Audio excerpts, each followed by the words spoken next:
गरीब सास की घमंडी बहू। एक छोटे से गांव में एक बूढ़ी महिला रहती थी जिसका नाम शकुंतला था। शकुंतला बेहद साधारण और गरीब महिला थी, परंतु उसका दिल सोने जैसा था। उसका एक ही बेटा था जिसे उसने बड़ी मेहनत से पाला था। बेटा रामलाल बड़ा होकर शहर में नौकरी करने चला गया। वहां उसकी शादी एक शहर की पढ़ी लिखी और सुंदर लड़की सविता से हो गई। सविता बहुत ही घमंडी और शहरी थी। उसे गांव की जिंदगी और वहां के लोग बिल्कुल पसंद नहीं आते थे। शादी के बाद रामलाल अपनी पत्नी को लेकर गांव लौटा ताकि वह अपनी मां से मिलवा सके। शकुंतला अपनी बहू के स्वागत के लिए बहुत उत्साहित थी। उसने अपनी तरफ से पूरी कोशिश की कि वह बहू को खुश रखे, परंतु सविता का व्यवहार शुरू से ही तिरस्कारपूर्ण था। सविता को शकुंतला का गरीब रहन सहन और उसके साधारण कपड़े बिल्कुल भी पसंद नहीं आते थे। वह बार बार रामलाल से कहती, तुम्हारी माँ कितनी पिछड़ी हुई है, उसे कुछ भी नहीं आता। यहाँ गांव में रहने से अच्छा है कि हम शहर वापस लौट चले। रामलाल अपनी पत्नी की बातों को सुनकर सुनकर दुखी होता है, परंतु अपनी माँ की इज्जत करता था। वह बीच में फंसे हुए महसूस कर रहा था, क्योंकि वह अपनी पत्नी को भी खुश रखना चाहता था, परंतु सविता का तिरस्कारपूर्ण व्यवहार दिन प्रतिदिन बढ़ता ही जा रहा था। एक दिन सविता ने हद पार करते हुए शकुंतला को अपमानित कर दिया। उसने सबके सामने कहा, तुम्हारे पास पहनने के लिए ढंग से कपड़े भी नहीं हैं, तुमसे कोई काम भी नहीं होता, फिर भी तुम यहाँ घर की मालकिन बनी बैठी हो। शकुंतला यह सुनकर बहुत आहत हुई, लेकिन उसने कुछ नहीं कहा।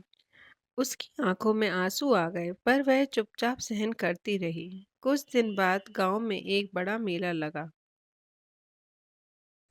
सविता ने वहां जाने की जिद की और रामलाल उसे लेकर मेले में चला गया। शकुंतला ने घर पर ही रहना उचित समझा। मेले में सविता ने ढेर सारे महंगे कपड़े, गहने और सामान खरीदे और वह बहुत खुश थी। उसने सोचा कि वह अपने दोस्तों और पड़ोसियों को दिखा सकेगी कि वह कितनी अमीर और सुंदर है।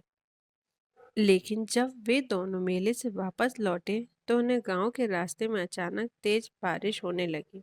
सविता के सारे कपड़े गीले हो गए और नए गहने भी खराब होने लगे। वे किसी तरह से घर पहुंचे, लेकिन सविता की हालत खराब हो गई थी। उसकी सारी शान शौकत पानी में बह गई और घर पहुंचते हुए पूरी तरीके से बीमार पड़ गई। शकुंतला ने अपने बेटे और बहू की सेवा में कोई कसर नहीं छोड़ी। उसने अपनी बहू की देखभाल भी की और दिन रात उसके स्वास्थ्य को ठीक करने के लिए मेहनत की। धीरे धीरे सविता को यह एहसास होने लगा कि उसकी सास के दिल में कितनी ममता और प्यार है, जबकि उसने हमेशा उसका अपमान किया था। कुछ दिन बाद सविता पूरी तरह से ठीक हो गई और उसने अपनी सास से माफ़ी मांगी। उसने कहा, मुझे माफ़ कर दो माँ, मैं बहुत ही घमंडी हो गई थी। मैंने आपके प्यार और त्याग को नहीं समझा। आपने मेरे लिए जो किया वह मैं कभी नहीं भूल सकती। शकुंतला ने सविता को गले लगाते हुए कहा, बेटी, माफ़ी मांगने की ज़रूरत नहीं। घर की असली खुशी प्यार और सम्मान से होती है, ना कि धन दौलत से। सविता को अपनी गलती का एहसास हो चुका था और वह पूरी तरीके से बदल गई। अब वह अपनी सास का बहुत आदर करती थी और उसे अपनी माँ की तरह मानने लगी। उस दिन से उसका घर खुशियों से भर गया और गरीबी के बावजूद सबने मिलजुल कर एक खुशहाल जीवन बिताना शुरू कर दिया। इस कहानी से हमें शिक्षा मिलती है। इस कहानी से हमें यह सीख मिलती है कि बाहरी शान शौकत और घमंड से ज़्यादा महत्वपूर्ण है इंसान का दिल और उसके रिश्ते में प्यार और सम्मान। धन्यवाद।